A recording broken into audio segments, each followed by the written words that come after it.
Salut, c'est Stéphane. Alors aujourd'hui, j'aimerais vous parler des coûts irrécupérables. Alors je viens de voir une super vidéo sur le sujet, je vous invite à la regarder, je l'ai mis dans la description.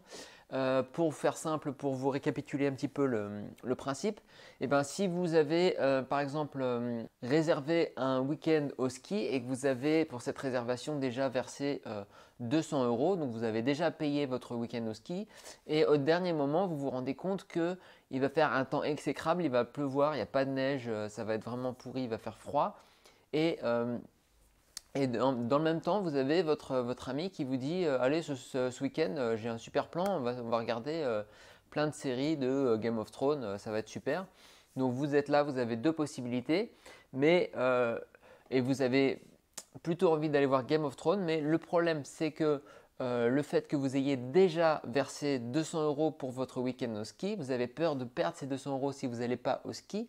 Donc vous allez être complètement biaisé dans votre jugement à cause de ces 200 euros que vous avez déjà versés. Et du coup, vous allez prendre la mauvaise décision et vous allez passer un week-end pourri au ski alors que vous auriez pu vous éclater juste à cause de ces coûts irrécupérables que vous aviez déjà versés auparavant.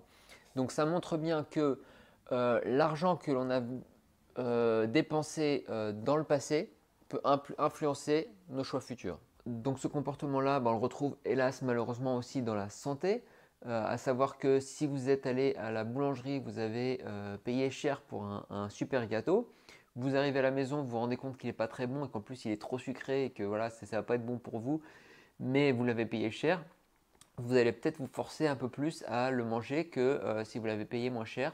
Donc là encore, vous faites une mauvaise démarche à cause de coûts que vous avez dépensés auparavant. On retrouve également ce comportement sur les suppléments alimentaires. Vous avez payé cher une boîte de suppléments alimentaires parce que à une époque vous pensiez que c'était le supplément qui allait vous sauver. Et puis vous l'avez pris, vous avez fait d'autres recherches, vous vous rendez compte que finalement ça va pas du tout vous aider, c'est même peut-être, ça peut même peut-être vous nuire. Mais comme vous avez dépensé une fortune pour ce complément, vous allez peut-être vous forcer à finir la boîte. Là encore, c'est un raisonnement qui est mauvais, qui est dû à une dépense que vous avez fait dans le passé. Autre exemple, il prend l'exemple d'une société qui fait des avions de chasse. Il y a un projet d'un avion de chasse qui coûte au total 10 millions. La société a déjà dépensé 9 millions et au moment où elle a dépensé 9 millions, donc il n'en reste plus qu'un à dépenser, il y a une autre société qui sort un avion moins cher et plus performant. Donc la question est de savoir est-ce qu'on termine le projet, est-ce qu'on dépense le million qui reste ou pas. Et les candidats ont répondu oui, on termine à 85% parce qu'ils ont voilà, considéré l'ensemble, ils ont considéré principalement les 9 millions qui étaient dépensés avant. Et donc ils se sont dit, voilà, 1 million comparé à 9 millions. Voilà, sauf que les 9 millions, quoi qu'il arrive, ils ont été dépensés et ils ne devraient pas influencer le jugement. Et ce qu'ils ont fait, c'est qu'ils ont posé à d'autres sujets la question suivante. Voilà, on a un projet d'avion de chasse qui coûte 1 million mais on a un concurrent qui est moins cher et plus performant, est-ce qu'on part dans le projet? Et là, en partant de zéro, 83% des personnes ont dit non, donc c'est complètement la réaction inverse qui s'est produite, simplement parce qu'il n'y a pas d'historique de dépenses. Donc là encore, l'historique des dépenses influence très très fortement le choix. Donc ça, on peut le retrouver si vous avez par exemple commencé un traitement, une thérapie ou je ne sais quoi, des consultations qui vous ont déjà coûté 800 euros, donc vraiment une grande somme, mais il vous reste encore 200 euros à dépenser pour terminer cette thérapie, sauf que vous êtes presque à la fin, vous savez que ça ne marche pas pour vous et que ça voilà, que ça n'a plus d'intérêt et que voilà, ça va dans le mur.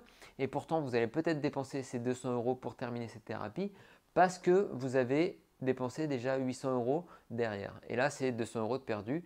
C'est encore un biais, biais du cerveau, un biais de pensée qui est influencé par ces coûts irrécupérables, ces dépenses passées qui influent sur vos jugements futurs.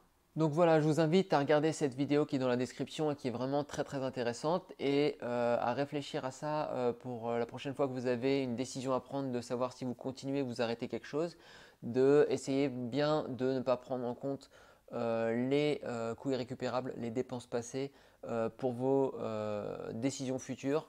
Vous prendrez des meilleures décisions et tout ira pour le mieux. Allez, salut! En complément, je vous invite à télécharger mon PDF, c'est gratuit ici dans la description, les 24 heures qui vous empêchent de guérir. Allez, ciao!